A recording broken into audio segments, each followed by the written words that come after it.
Thank you for joining us today. I'm Gregg Jensen with the Osterville Village Library, and our guest today is Kristen Kibblehouse, and Kristen is with the Atlantic White Shark Conservancy. Kristen, thanks for taking the time to join us here on Zoom. Hi, thank you for having me today. It's a pleasure. It's a great. We've wanted to talk to you folks for quite some time. Last year and the year before last, the great white sharks off the coast were high in the news cycle, especially now surrounding the 4th of July holiday. Now this year, and for good reason, as we all know, the coronavirus has pretty much commanded the news cycle, but we just like to remind people as they go to the beaches, they go to the shore with social distancing in mind, that the sharks are out there. Matter of fact, a couple have been spotted recently, right?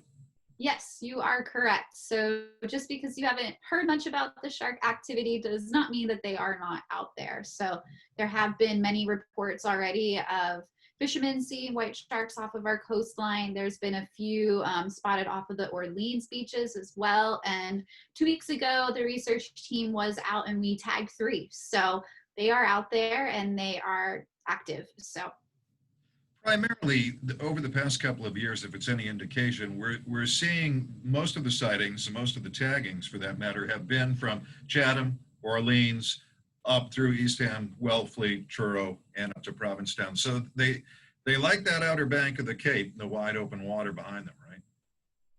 yes, so we do see predominantly most of the sightings on that outer arm are the ocean side of the Cape, but in recent years, more and more have been spotted inside of Cape Cod Bay, and that was new for the research team last year. They were able to sample those sharks inside of the bay as well and tag a few of those, and they will continue that this research season as well.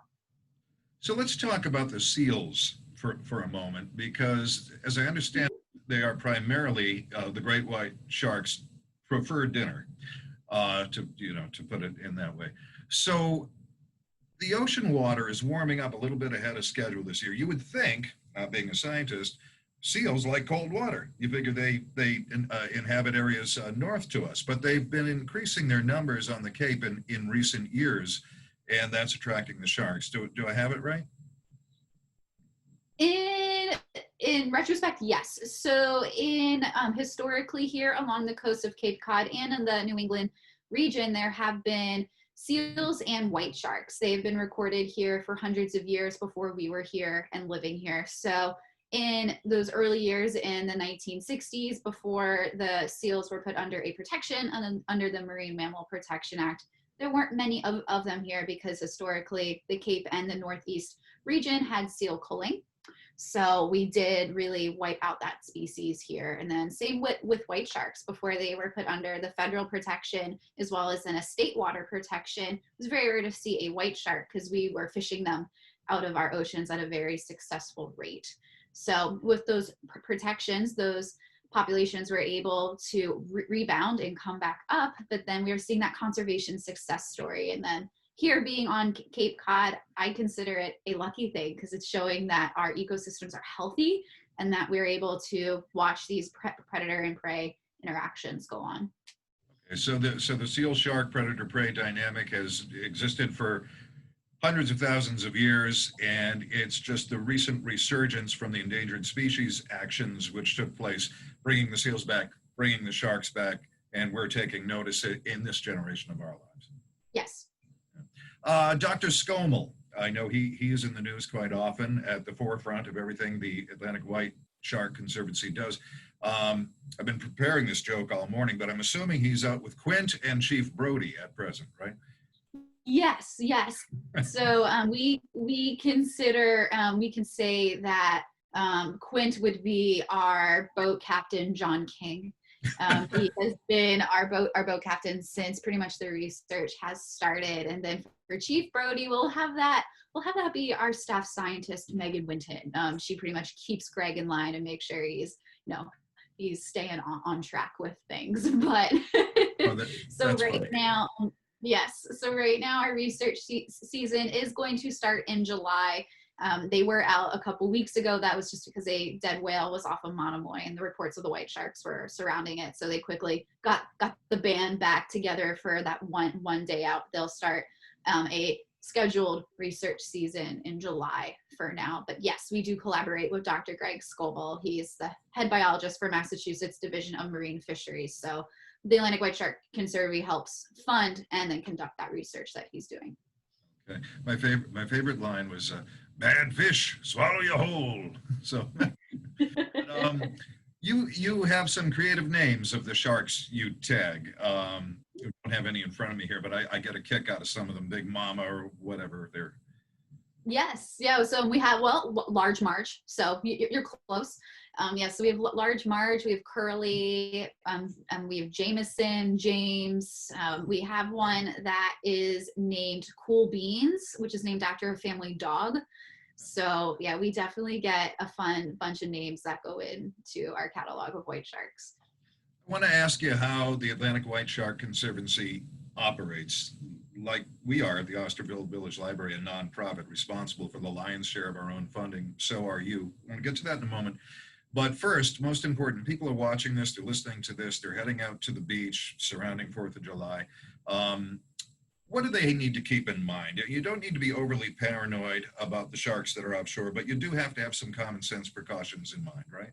Yes, of course. So first and foremost, everyone has to remember that it is extremely rare for a unprovoked shark attack to happen. So even though we do have these species off of our coastline, first and foremost, it is extremely rare for a shark attack. But then with that, we always do have to have that reminder that there is that potential that that shark could be there. So it is suggested on the outer arm of Cape Cod to not go more than waist deep when swimming. Obviously, if there are seals in the water, it is not a good idea to be swimming near those seals because that shark trying to get its next meal could be there. But we also have to remember that that seal is also a wild animal. So we want to respect not just sharks, but all wildlife from a respectful distance as well. And then also, swim in groups. Don't try to be an outlier. If it is a more like cloudy, not a good visible day, it's also suggested to stay closer to shore for swimming as well for better visibility. And as always, pay attention to the beach staff, lifeguards. If somebody whistles and says shark, don't protest. Get out of the water. Just Yes. take it and keep your mask on and just behave. Right? Yes, that too. Also be aware of those shark flags that do fly around the outer beaches of Cape Cod. So I'm sure if anyone is a Cape Codder that is watching this, they are probably familiar with those purple shark flags already. So always ask your local lifeguard what is their shark flag policy. Most of the beaches on the outer arm do fly those purple shark flags all day, every day, is that constant reminder. But beaches such as the ones up in Wellfleet have also now integrated a black shark flag, and they fly those once a shark has been spotted. So definitely, if you're newer to the Cape, definitely ask your local lifeguards what their shark flag policies are. What a thrill for people to see one safely from Yes. respectable distance. But what a thrill, to see a magnificent animal like that. It must be something. How can people help the Atlantic White Conservancy do the work that you do? How can they get in touch? Of course. So you can always head over to our website, which is atlanticwhiteshark.org. Being a nonprofit, we base a lot of our work is on those donations for people that are, we're extremely thankful for people that do donate to us. You can follow us on all our social media platforms. We're on Facebook, Instagram, Twitter, YouTube, and LinkedIn. So either just by spreading the word about us helps us out a lot. So we also have merchandise. I'm wearing one of our new sweatshirts right now, but we have those options. If you would like to name a white shark, we also have that as well. You can make a donation to name a white shark. It's one of the reasons why we have some quirky names, because people name their white sharks some interesting names. Or we also have an Adopt a White Shark program as well. That's terrific. So is there a specific link to the Name a White Shark program on your site? Yes. It's under, if you would go under the support tab, it'll be under there. Okay, that sounds like a lot of fun. What a great way to help you guys do your work.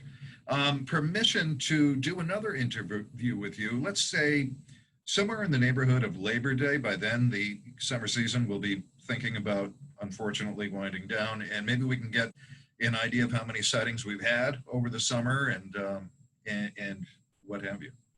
Yeah, of course. That sounds great. Also, if anyone would like to keep track of sightings throughout the summer, we do have our app called Sharktivity. So you can download that on your iPhone or Android. There's also just a desktop or laptop version as well. So then you can always go on and see where white sharks have been spotted along the coastline here of the Cape, but as well as the North and South Shore and throughout the East Coast here of the United States. So that's also a great way that you can see those sightings. But then, you know, if you're out on your boat or out on a beach and you see a shark, you can actually input your own sightings onto that app as well. And again, it's called Sharktivity, and it is your app. It's the Atlantic White Shark Conservancy's app, and available on the app stores for both Apple and Samsung. Android. Yep, correct. Android. Okay. All right, a pleasure. Thank you for joining us.